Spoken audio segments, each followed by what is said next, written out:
I'm very proud to introduce the Animal Welfare Ban on Hare Coursing Bill. It's a bill to ban hare coursing. Hare coursing means capturing over 5,000 hares from the wild every year. It means holding them in captivity, in close confinement, despite the fact that they're solitary animals. It means training them, and then it means them being coursed. In other words, having them run for their lives as two dogs, 10 times their size, chase the hare to see which dog can turn the hare first. It means profits for a small few like the gambling industry, which sponsored events in recent years while hares are terrorised for a supposed sport. The dogs being muzzled means the number of deaths has been reduced, but over the last 4 seasons, 75 hares have still been killed. Many more have been seriously injured, almost 600 hares pinned to the ground in recent years. People should watch the videos online from the Irish Council Against Blood Sports, which show hares being tossed into the air and thrown around by greyhounds.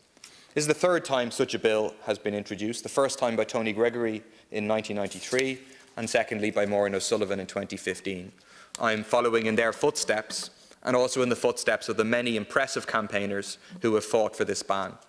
I want to thank the National Animal Rights Association, the Irish Council Against Blood Sports, the Irish Society for the Prevention of Cruelty to Animals, and Not For Your Entertainment, as well as many individual campaigners, including Pauline McLean, for their support of this bill. I also want to thank the Office of the Parliamentary Legal Advisor for their very thorough and quick work in preparing what is a comprehensive bill. I also want to thank the co-signers of the bill, my Solidarity People Before Profit colleagues, Gino Kenny, Mick Barry, Boyd Barrett, Brid Smith, as well as Joan Collins and Connolly. This is a cruel, barbaric and outdated practice. It's been banned across Britain and Northern Ireland and across all of the EU, apart from 3 countries, including Ireland. Sometimes in defence of it, it's suggested it's part of rural culture. That's not the case. The origins of hare coursing is as a diversion of the British aristocracy, part of the gentry's fondness for cruel and unusual entertainment to give them a thrill of power and brutality. The vast majority of people in rural Ireland have absolutely nothing to do with hare coursing. A Red C opinion poll in September 2019 found that 77% of people support a ban on hare coursing, including a majority of both urban and rural dwellers.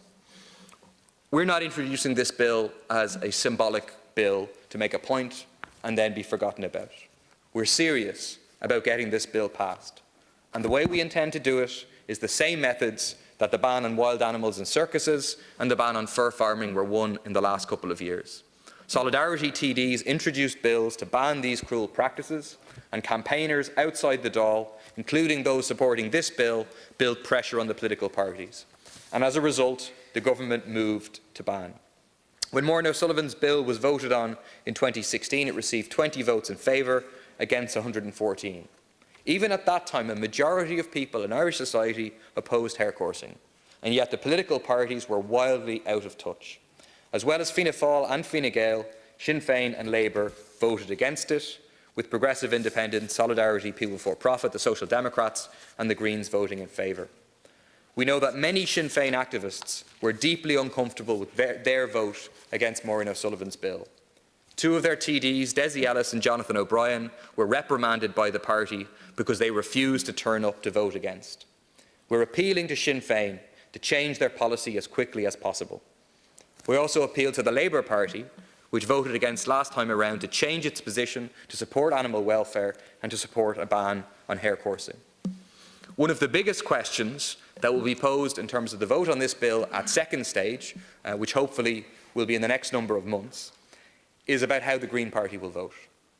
During the first ever debate on hare coursing in this House, Trevor Sargent famously played a tape of a hare crying and wailing in the Dáil to demonstrate the reality of what hare coursing means.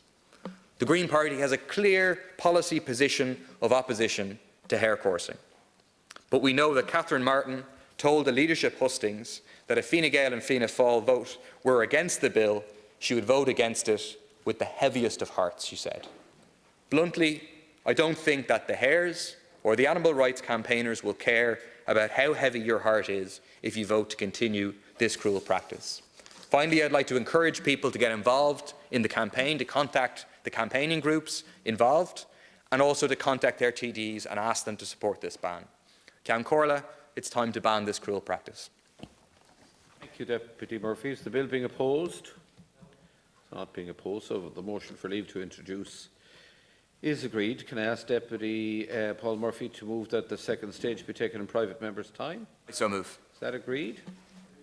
So the debate is adjourned in accordance with standing orders to the next day in which private members' business is to be taken in accordance with Standing Order 174.